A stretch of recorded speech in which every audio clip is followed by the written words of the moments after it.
Buenos días. ¿Cómo está la gente en Latinoamérica? Aquellos que están hambrientos de la palabra, que tienen hambre y sed de justicia, que tienen un gusto, un sabor especial por la revelación de Jesucristo. Lo repetimos siempre, nosotros no aprendemos Biblia, aprendemos Cristo. Cristo en Génesis, Cristo en Éxodo, Cristo en Levítico, en Números, etcétera, etcétera. Porque cuando Jesús habló con los religiosos de sus días, Él dijo, ellas, las Escrituras, hablan de mí, dan testimonio de mí. Significa que la Biblia, lo que nosotros llamamos Biblia, que en realidad todo lo que está contenido de Génesis 1 hasta Apocalipsis 21, todo es inspirado por Dios, menos la tapa, ¿no? Porque la palabra Biblia no aparece en la Biblia. Este es un juego de palabras. La palabra Biblia no aparece en el texto sagrado. Es solo la palabra, el verbo hecho carne, el concilio eterno de Dios, la constitución del reino. Entonces, para leer en el idioma vernáculo de cada uno, el idioma se queda corto.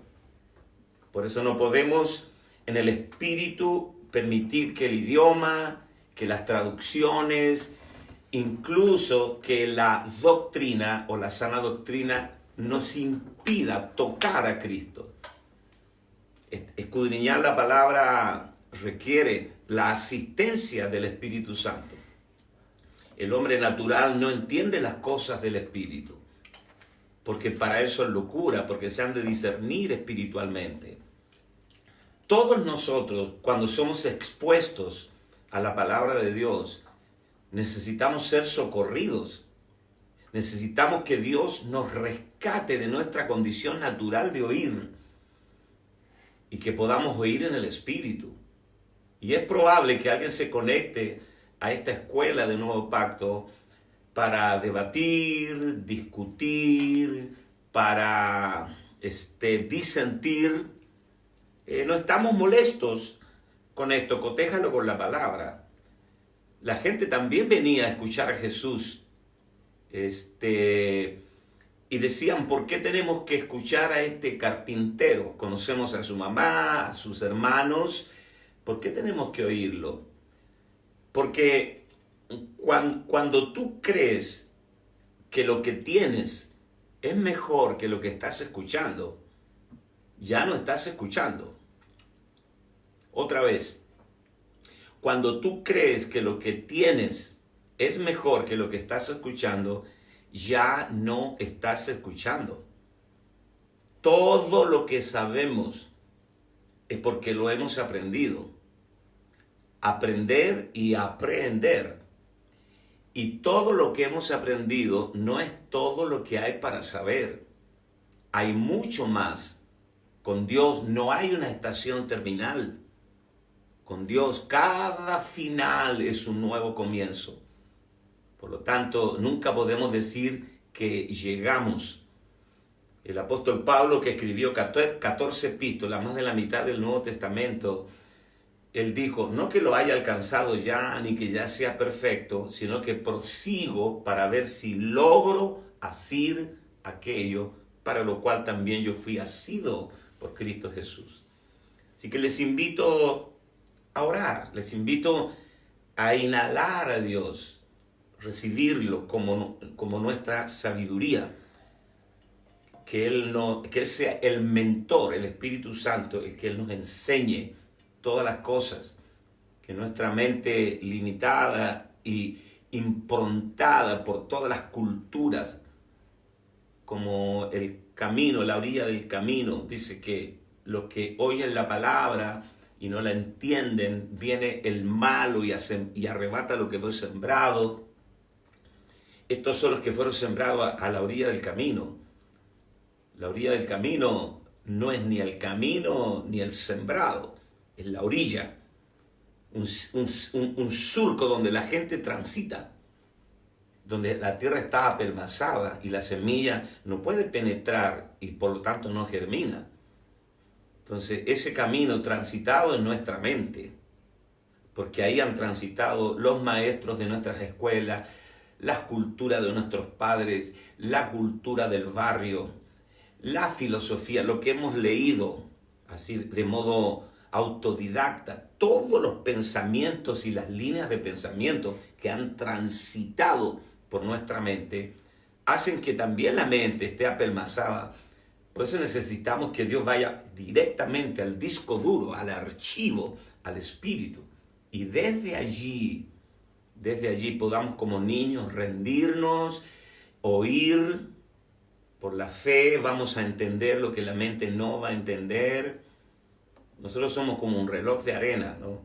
Tú pones un reloj de arena y la arena va bajando. O sea, que todo lo que está aquí se vacíe y que baje todo al espíritu y desde allí podamos entender la mente del Señor. Padre, te damos gracias esta mañana, este cuarto día que tú nos has regalado de esta escuela de Nuevo Pacto, en donde hoy entramos a la a la clase 7, donde vamos a ver aspectos fundamentales, el contenido del Nuevo Pacto, con toda su gloria, con todo lo que tú has incluido en este contrato con nosotros. Gracias por tu amor, por tu enorme acto de condescendencia con nosotros. No mereciendo nada, tú nos diste todo. Gracias, esta mañana solamente hay gratitud en nuestro corazón. Y que estas 2 horas pedagógicas puedan ser verdaderas imparticiones tuyas para nosotros. Estamos listos, rendidos a ti, en el nombre de Jesús. Amén y amén. Muy bien, estamos en la lección 5, el contenido del nuevo pacto. Ustedes ya tienen la lección allí, la sustancia. Si hay gente que se está agregando ahora a esta escuela del nuevo pacto, lo cual nos pone muy felices, mándenos un saludito. Y pueden conseguir el texto, la lección escrita, ahí también en el Facebook están las indicaciones. Se lo mandamos gratis para que usted vaya cotejándolo y anotando apuntes, porque este es una escuela, ¿no? Una escuela, lo dije el primer día, la escuela en el idioma, en el latín, la escola es ocio, el ocio. El ocio significa que para que tú vayas a una escuela necesitas tener un tiempo de ocio. Es lo que los padres le dicen a los hijos. Tu única responsabilidad es estudiar. Yo trabajo y yo financio tu estudio. Alguien debe financiar nuestro tiempo de escolaridad. Hoy día estamos en la cuarentena. Tranquilo, Dios proveerá. Él ha empeñado su palabra en esto para proveer y proteger. Debemos estar confiados de que este tiempo está asignado por Dios para aprender, para estar en la escuela del Espíritu Santo.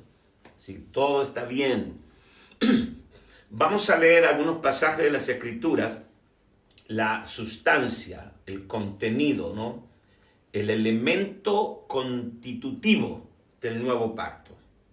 Vamos a leer Hebreo, vamos a leer varias citas y confío de que ustedes no son navegantes del internet, porque según los expertos dicen que si tú los primeros 30 segundos no atrapas la atención de la gente, los perdiste. En el caso nuestro no es así, porque si tú estás buscando algo mediático, bueno, ¿cómo lo diría? Tú puedes salir a la calle desnudo o desnuda y que alguien te filme y a la media hora tienes 2 millones de visitas. Pero ¿qué sentido tiene eso? Lo mediático. Nosotros no estamos en ese negocio. El Internet para nosotros, en este caso, es la herramienta ideal para recibir la impartición de la palabra. Nadie tiene prisa. Tú puedes estar sentado ahí tomando café, tomando mate, pero con el oído espiritual atento. No importa si es 1 hora, 2 o 3, estamos aquí. Dios nos tiene aquí para recibir la impartición. Hebreos, capítulo 8, verso 10 al 13.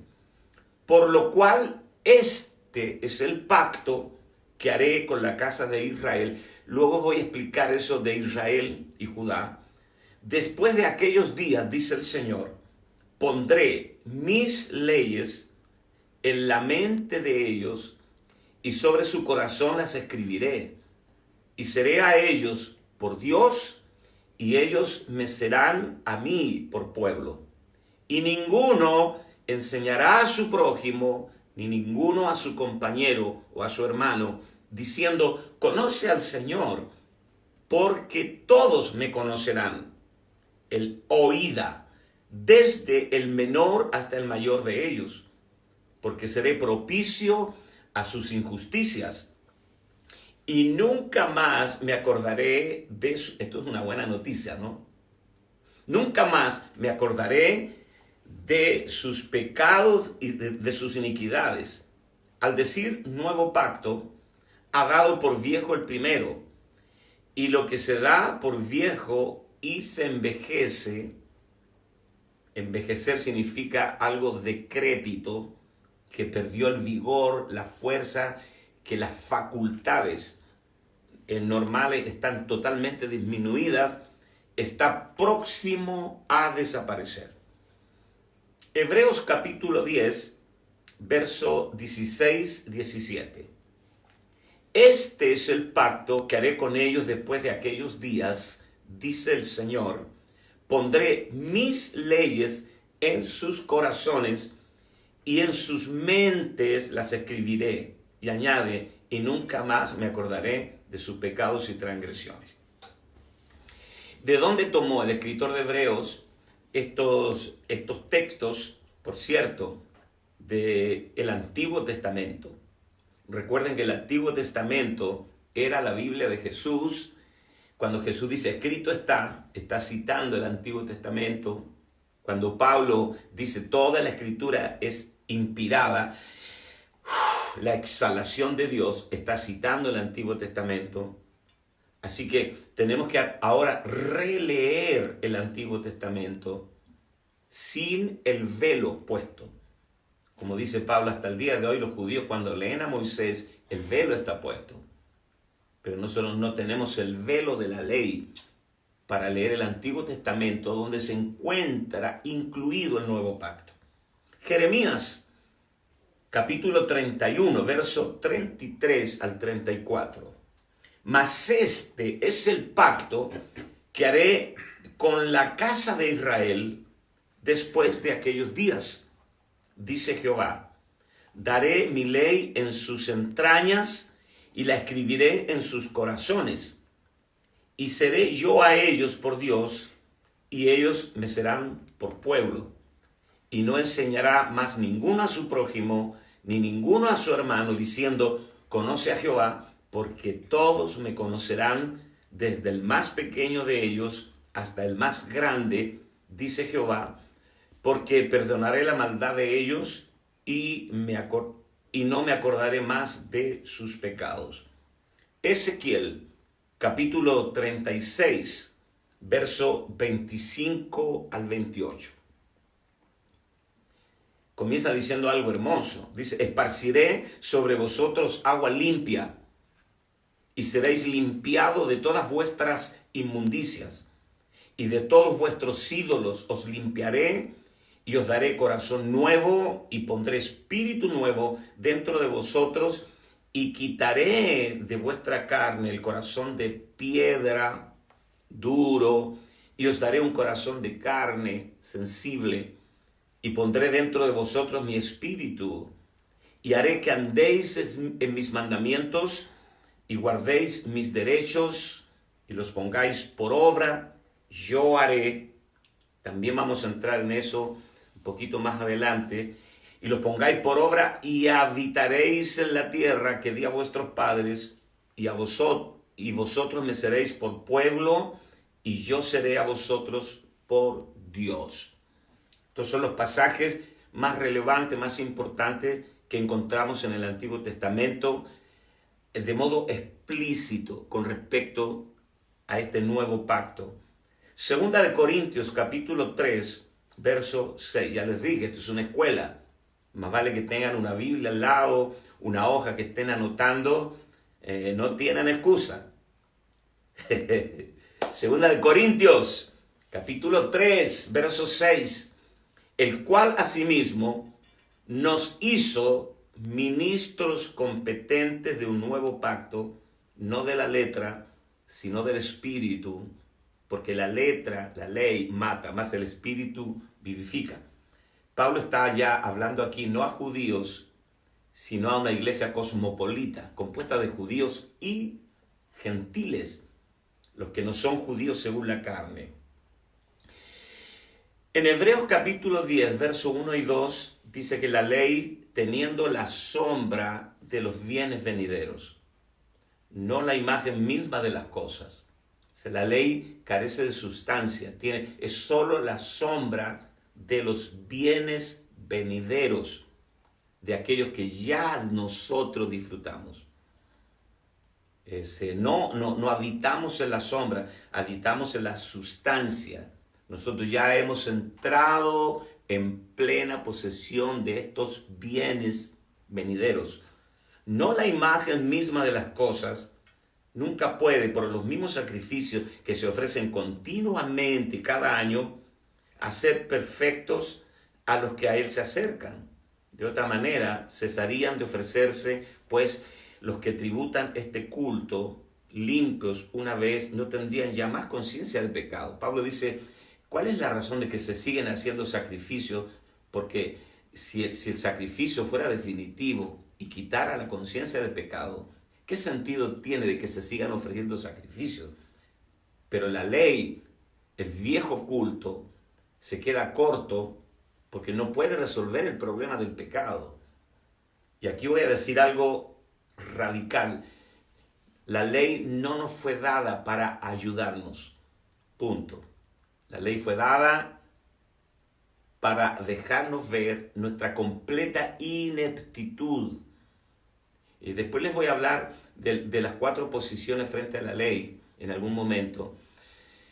Pero nadie ha podido cumplir la ley. Es más, no es una herejía decir que Dios no nos dio la ley para que la cumplamos. O sea, Dios nos dio la ley para que la violemos. O sea, porque Dios sabe que nadie, ningún hombre, en la fuerza natural puede cumplir las justas demandas de Dios. Y ese es todo el cuento del Antiguo y el Nuevo Pacto. Él en nosotros, en nuestra fuerza, dice el libro de Hebreos, haciendo Él en nosotros lo que es agradable delante de Él por medio de Jesucristo. Otra vez, haciendo Él en nosotros lo que es agradable delante de Él por medio de Jesucristo. Y esto tiene que ver con la impartición de la vida, porque Dios nos ha dado una vida nueva. Todas estas cositas, el tema de la vida lo vamos a ver en la próxima lección. Eso está, pero ya fuera está en otro nivel, ¿no?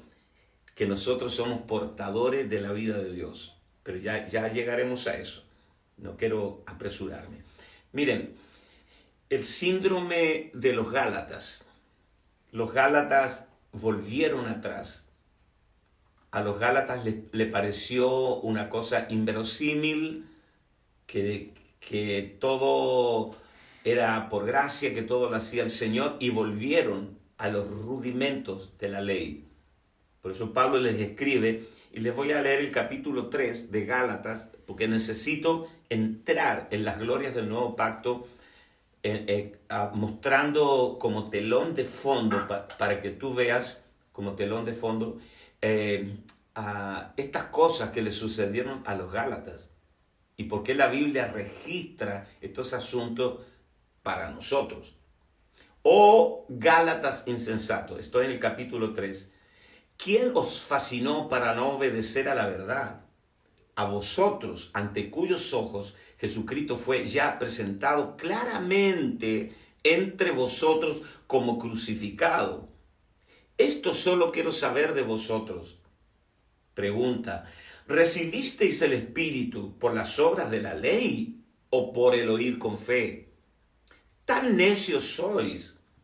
Habiendo comenzado por el Espíritu, con mayúscula, ¿ahora vais a acabar en la carne? Tantas cosas habéis padecido en vano, si es que realmente fue en vano. Aquel pues que os suministra el Espíritu, me gusta esto del suministro del Espíritu, y hace maravillas entre vosotros, ¿lo hace por las obras de la ley o por el oír con fe? Así Abraham creyó a Dios y le fue contado por justicia. Sabed, por tanto, que los que son de fe, nosotros, estos son hijos de Abraham. Es decir, que aquí nosotros entramos en la simiente de Abraham. Porque el capítulo 3 de Gálatas termina diciendo: si sois de Cristo, ciertamente linaje de Abraham sois y herederos según la promesa. Y necesito hacer esta aclaración porque hay una fuerte influencia hoy en las redes acerca del mesianismo. Hay una tendencia de regresarnos a la ley, que tenemos que hacernos judíos, que tenemos que guardar las leyes ceremoniales, que tenemos que hacer cosas de las cuales ya fuimos libertos, ya fuimos libres. Entonces, que nosotros los gentiles no teníamos pacto, y es verdad, porque ¿por qué se nos podría dar un nuevo pacto si nunca tuvimos un antiguo pacto? Nosotros no somos el pueblo del pacto. Entonces, ¿a través de qué puerta lateral fuimos incluidos en el pacto? Por eso era importante que yo les leyera Gálatas. Ustedes, sería bueno que no caigan en esas confusiones de volver atrás a las cosas del judaísmo, sino que entendamos que en el nuevo pacto también los judíos de raza, tienen que entrar por la misma puerta en Cristo, porque hay un solo mediador entre Dios y los hombres, Jesucristo hombre. Tarea para la casa: lean Romanos 11, donde se habla del olivo, del buen olivo. Ellos fueron desgajados para que las ramas silvestres que somos nosotros fuéramos injertados en el buen olivo, pero ellos también van a tener que ser injertados. O sea que el buen olivo no tiene que ver con una nacionalidad, porque en Cristo Jesús no hay judío ni griego, no hay esclavo ni libre, no hay varón ni hembra, sino que Cristo es el todo. Cristo es el buen olivo. Las raíces son los patriarcas, Abraham, Isaac y Jacob. Pero a Abraham se le dio la promesa antes de la ley, 430 años antes de la ley. Y vamos a seguir leyendo. Pablo dice: tan necios sois, habiendo comenzado por el Espíritu, ¿ahora vais a acabar en la carne? Tantas cosas habéis padecido en vano, si es que realmente fue en vano. Y aquel pues que os suministra el Espíritu y hace maravillas entre vosotros, ¿lo hace por las obras de la ley o por el oír con fe? Así Abraham creyó a Dios y le fue contado por justicia. Sabed por tanto que los que son de fe, estos son hijos de Abraham. Y la Escritura, previendo, tomando medidas con anticipación, que Dios había de justificar por la fe a los goim, a los gentiles, dio de antemano la buena nueva a Abraham, diciendo, o sea que a Abraham se le predicó el evangelio, la buena nueva, good news, el evangelio, buenas nuevas, estando en Ur. Se le predicó la buena nueva diciendo, en ti serán benditas todas las naciones de la tierra. De modo que los de la fe son bendecidos en el creyente Abraham, porque todos los que dependen de las obras de la ley están bajo maldición. ¡Wow! Porque viven culpándose. Pues escrito está, maldito todo aquel que no permaneciere en todas las cosas escritas en el libro de la ley, para hacerlas. Y que por la ley ninguno se justifica para con Dios, es evidente, porque el justo por la fe vivirá. Y la ley no es de fe. ¡Wow! O sea, Pablo aquí está zanjando una discusión de siglos, el conflicto de los siglos. La obra humana, la gracia divina, cuál es mi aporte en todo esto, ya lo vamos a ver, porque mucha gente se pregunta, o sea, si yo trato de agradar a Cristo, igual estoy volviendo a las obras de la ley porque es mi esfuerzo. ¿En dónde consiste mi aporte? Dame tiempo, ya vamos a entrar allí. El justo por la fe vivirá, y la ley no es de fe, sino que dice, el que hiciere estas cosas vivirá por ellas. Cristo nos redimió de la maldición de la ley, hecho por nosotros maldición, porque está escrito, maldito todo el que es colgado de un madero, para que en Cristo Jesús la bendición de Abraham alcanzase a los gentiles, a fin de que por la fe recibiésemos la promesa del Espíritu. O sea que la promesa que Dios le hizo a Abraham era que Cristo, el Espíritu vivificante, iba a venir dentro de nosotros, la simiente santa. Hermanos, hablo en términos humanos. Un pacto, aunque sea de hombre, una vez ratificado, nadie lo invalida, tampoco le añade. Ahora bien, a Abraham fueron hechas las promesas y a su simiente. No dice y a las, plural, simiente, como si hablase de muchos, sino como de uno, y a tu simiente, la cual es Cristo. Esto pues digo, el pacto previamente ratificado por Dios para con Cristo, la ley que vino 430 años después, cuatro siglos y medio después que Dios le hizo la promesa a Abraham de que en su simiente serían benditas las naciones de la tierra, eso me incluye a mí, ¿no? 430 años, no lo abroga para invalidar la promesa. O sea, la promesa que Dios le hizo a Abraham nunca puede ser invalidada por este pacto transicional que es el viejo pacto o la ley. Porque si la herencia es por la ley, ya no es por la promesa. Cuando hablamos de la promesa estamos hablando de 430 años antes del monte Sinaí, cuando Dios le dio la ley a Moisés. El Evangelio de Juan lo dice, la ley por medio de Moisés fue dada, pero la gracia y la verdad vinieron por medio de Jesucristo. La ley fue dada, pero la gracia vino, porque la gracia es una persona, no es una dispensación, no es una doctrina, es Cristo mismo resucitado y ascendido, morando en nosotros. Esa es la gracia.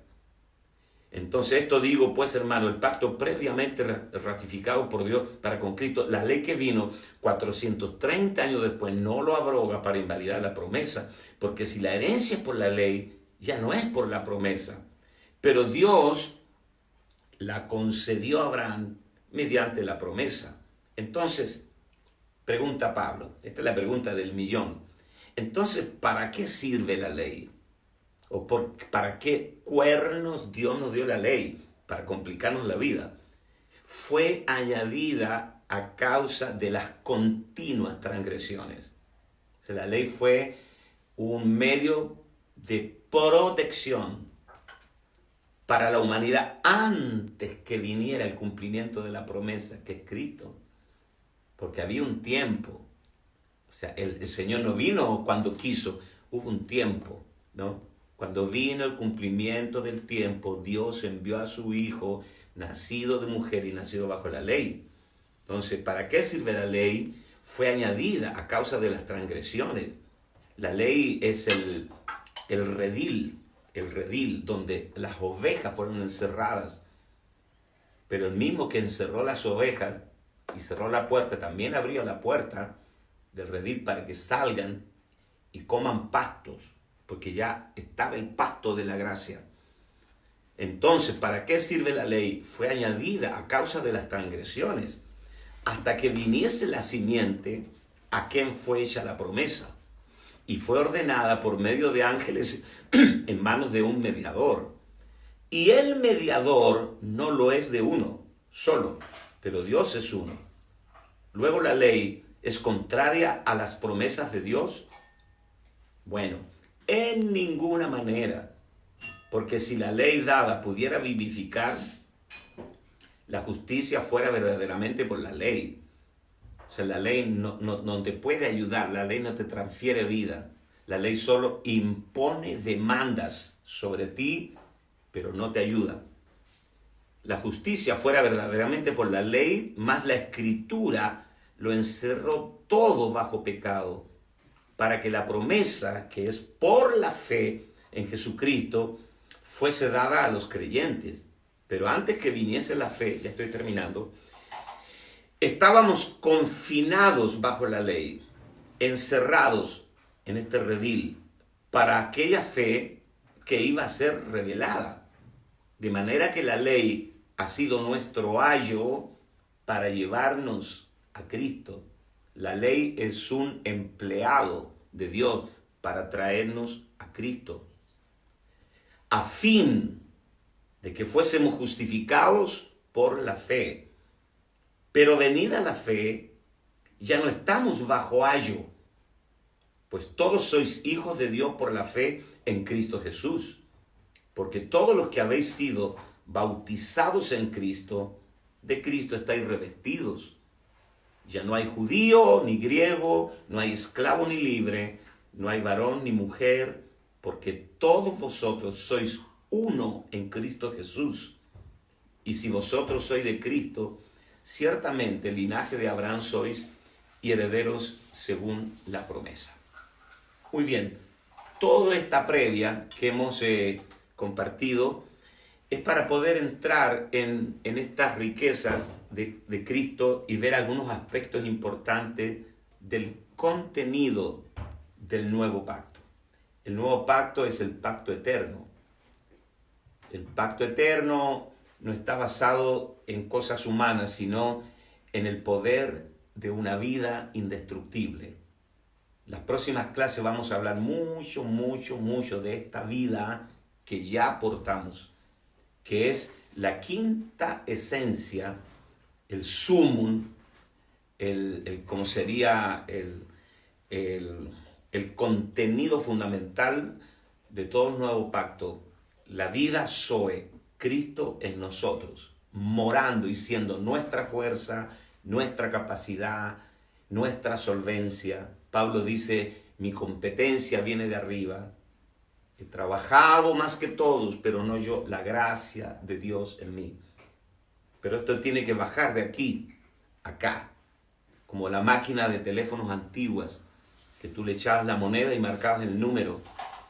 Entonces tú esperabas, y cuando la moneda caía, había comunicación. O sea, cuando esta verdad del nuevo pacto baje de aquí, acá, tú vas a tener conexión con la vida de Dios. Algo se va a abrir en ti, se va a revelar de una manera prodigiosa. Esa es nuestra esperanza como maestros del nuevo pacto.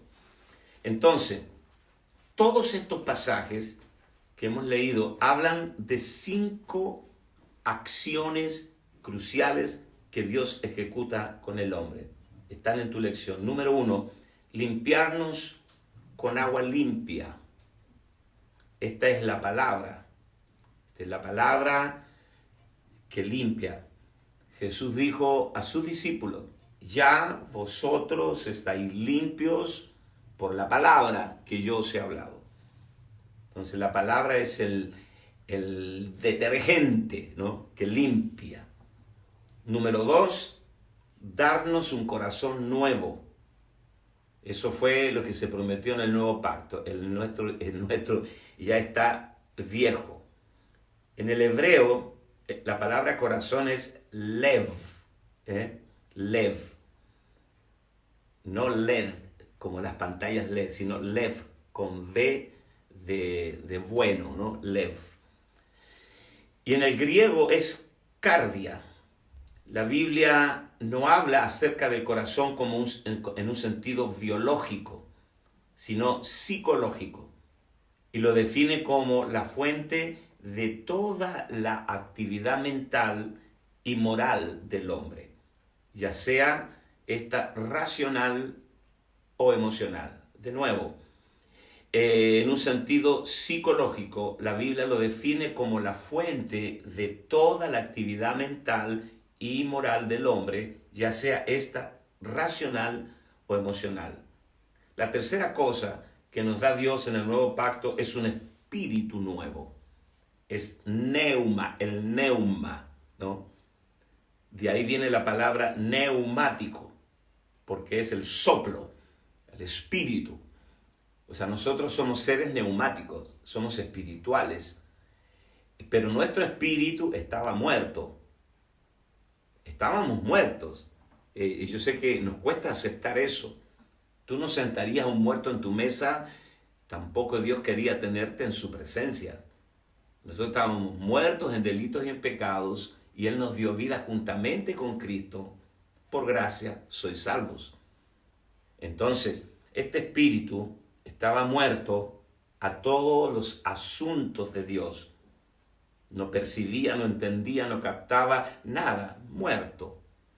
Es como un ciego.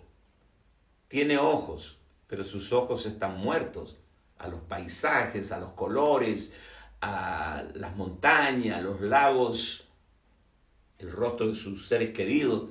Sus ojos están muertos. Tiene ojos, pero están muertos. Un sordo tiene oídos, pero sus oídos están muertos a las melodías, a las voces, al trinar de los pajarillos. Del mismo modo, nuestro espíritu estaba muerto, pero Él vino y sopló vida. Habiendo estado muerto, ahora Dios nos dio vida juntamente con Cristo. Ahora tenemos un espíritu vivo, un espíritu nuevo, un espíritu regenerado. Y ese espíritu se mezcló con el Espíritu Santo. Pablo dice, porque el que se une al Señor, un espíritu es con Él. Por lo tanto, nosotros tenemos un espíritu mezclado. También lo vamos a ver más adelante. Número 4. La cuarta cosa que se nos fue dada en el nuevo pacto es quitarnos el corazón de piedra y darnos un corazón de carne. Quitarnos este corazón duro, insensible, totalmente apático a las cosas de Dios, y darnos un corazón sensible a Dios. Nos conmovemos cuando escuchamos de Él, cuando escuchamos la gracia de Él. Nuestro corazón se estremece.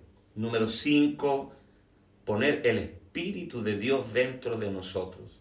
Mezclarse, llegando nosotros a tener un espíritu mezclado. Estas 5 acciones divinas, combinadas entre sí, producen en nosotros 5 realidades sobrenaturales. Número 1, conocimiento interior de Dios por experiencia. Conocimiento por experiencia. Este no es un conocimiento conceptual, es un conocimiento por experiencia. Génesis 5 dice que conoció a Adán a su mujer y le dio a luz un hijo. O sea, ellos tuvieron una experiencia sexual. Ellos se unieron. Ellos disfrutaron un momento. Eso es el conocimiento por la experiencia. Conoció a Adán a su mujer. O sea, la experiencia es todo. Tú puedes tener café en tu taza, pero no vas a tener la experiencia del café hasta que lo tomes. De paso, Dame un poquito de café. El rey David dijo, gustad y ved que es bueno Jehová. Él quiere que lo conozcamos experimentalmente, no conceptualmente. Para teólogos ya tenemos demasiados. Nosotros no vamos detrás del conocimiento conceptual. Jesús le dijo a la gente, a los religiosos de su día, ustedes no conocen a mi Padre. Ustedes nunca han oído su voz ni han visto su aspecto, pero yo le conozco en un sentido real. Yo le conozco. Entonces, conocimiento interior de Dios por experiencia. 2, habilidad divina para andar en sus estatutos. Esto es muy importante y también dice habilidad divina, número 3, para guardar sus preceptos y habilidad divina para ponerlos por obra. Esto de la habilidad tiene que ver con la vida nueva. La vida Zoe, cualquier clase de vida, llámese vida animal, vida vegetal, y cualquier tipo de animal, sean las ballenas, sean las águilas, sean los cóndores, que vuelan bajo 50 grados bajo cero en las montañas nevadas de los Andes, usted no podría estar ahí volando, muere de hipotermia, en un minuto muere de hipotermia. Para que usted esté ahí necesita vida de cóndor. O sea, quiero decir que cuando toda clase de vida, cualquier clase de vida, tiene 2 elementos básicos, 2 elementos que la constituyen. Número 1, una vida tiene naturaleza y tiene habilidad. Una vida tiene conocimiento innato y habilidad innata. Anote esto, lo vamos a ver también más adelante, pero tengo que ir dando pequeños tips un poquito adelantados. Toda vida tiene conocimiento innato y habilidad innata. Por ejemplo, los castores que están haciendo estragos en el extremo sur de Chile. Los castores, los que hacen los diques, son verdaderos ingenieros que hacen diques en los ríos, inundan vastas zonas de bosques nativos. No saben cómo deshacerse de los castores. Ellos tienen conocimiento innato. Ellos nacen y saben. Ellos nacen con una mente de ingeniería. Ellos no van a una escuela. Ellos no leen. Eso se llama conocimiento innato. Lo traen escrito en el mapa genético de la vida del castor. Nacen y saben. Un pájaro nace y sabe volar. No tiene que estudiar. El pájaro no necesita un curso de motivación, de superación personal. Cómo ser un pájaro altamente efectivo, 7 hábitos. No necesita ir a los seminarios. El pájaro nace y sabe, el castor nace y sabe. Eso se llama conocimiento innato. Es como un bebé que sale del vientre de su madre, tiene 2 horas de haber salido y ya está buscando el pezón de la mamá para mamar. No hizo un curso para eso. Nace y sabe. Eso se llama conocimiento innato. Todos me conocerán, porque esa vida va a ser impartida en nosotros. Pero además tenemos la habilidad de la vida, habilidad innata. No solo conocimiento innato, sino habilidad para ejecutar ese conocimiento. Regresando a los castores, ellos tienen un pelaje, unas garras, unos dientes que pueden talar los bosques, pueden talar los troncos. Tienen conocimiento y habilidad. Y dice, todos me conocerán y yo haré que andéis en mis estatutos, yo haré que guardéis mis preceptos y yo haré que los pongáis por obra. O sea, tú no puedes vivir la vida divina con tu recurso humano, tratando de hacerlo. Por eso Dios nos impartió su vida. Él mora dentro de nosotros. Él ya es en nosotros todo lo que nunca llegaremos a hacer de manera natural. Vamos a continuar en la segunda hora. Ya entramos al recreo. Disfruten su cafecito. Los bendigo. un receso de 15 minutos y los espero porque lo que viene es mucho mejor de lo que hemos hablado. Nos vemos.